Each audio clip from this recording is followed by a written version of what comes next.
अस्सलाम वालेकुम दोस्तों। एएच मोबाइल एंड रेफ्रिजरेशन में आपको खुश आमदीद कहता हूँ।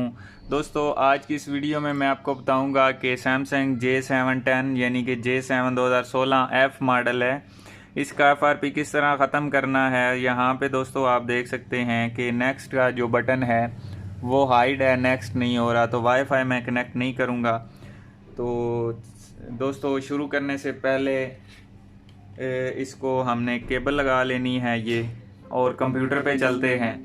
तो ये दोस्तों, शुरू करने से पहले आपको बताता चलूँ कि अगर आपने हमारा channel AH mobile and refrigeration अभी तक सब्सक्राइब नहीं किया तो जल्दी से इसको सब्सक्राइब करके साथ बेल आइकन को दबा लें, ताकि हमारी जो नई वीडियो अपलोड हो वो आपको नोटिफिकेशन के ज़रिए मिल जाए।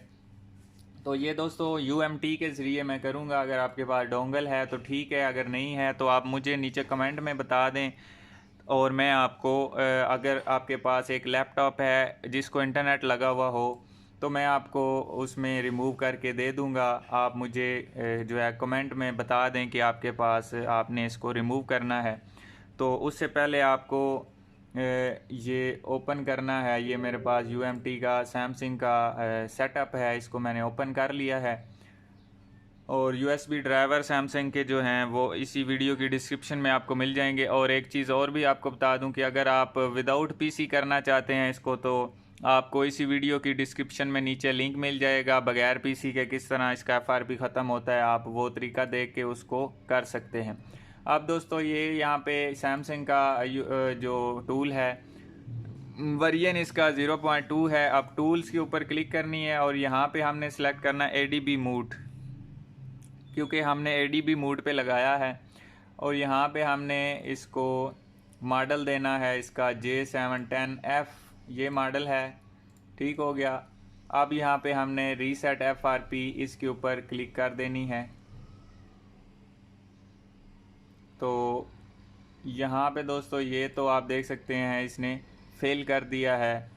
अब हम क्या करेंगे, ये UMT का अल्टीमेट टूल जो है उसको हमने ओपन करना है।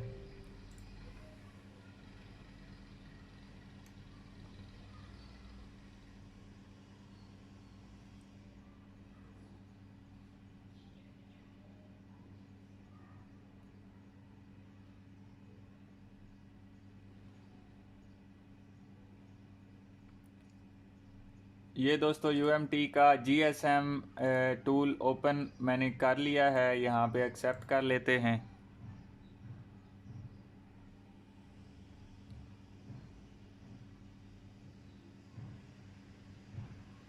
जैसे ये ओपन होगा आपके सामने ऐसा ही कुछ आ जाएगा। ये मैं इसलिए बता रहा हूँ कि अगर आपके पास UMT की डोंगल या बॉक्स है तो, अगर नहीं है तो मैं दोबारा से कह देता हूँ कि आप मुझे नीचे कमेंट में बताएं, मैं आपको अगर आपके पास PC या लैपटॉप है तो मैं खोल के दे दूँगा। अब यहाँ पे हमने जाना है सैमसंग की टैब में, इसमें जाके ये यहाँ पे है अल्टीमेट फ्लैशर, इसके ऊपर हमने क्लिक करनी है।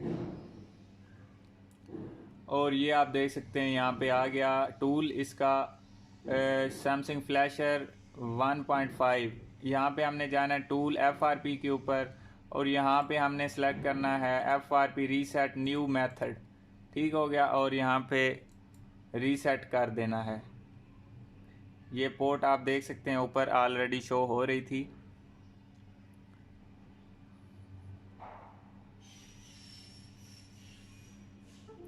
तो ये आप देख सकते हैं अभी फ़ोन खुद ब खुद डाउनलोडिंग मोड में चला गया है, हमें उसमें जाने की ज़रूरत ही नहीं पड़ी।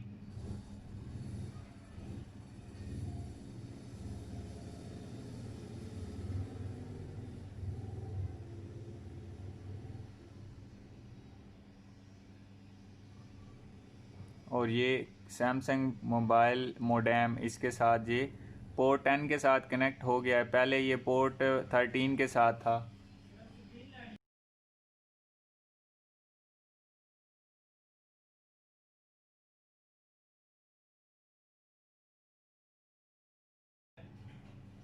अब दोस्तों आप देख सकते हैं यहाँ पे इसने हमें बता दिया है कि इसको हमने फैक्ट्री डेटा रीसेट कर दिया है, और इसका ये FRP डेटा डन जो है ये भी हो गया है।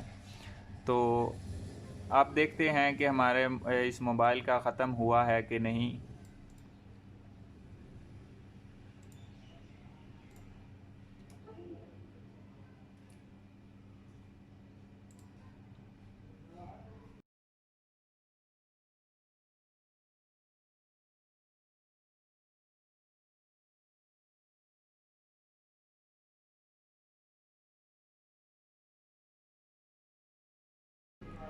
तो ये दोस्तों आप देख सकते हैं मोबाइल का FRP मुकम्मल तौर पर ख़त्म हो गया है, जो कि पहले यहाँ पे इसका लॉक आ रहा था।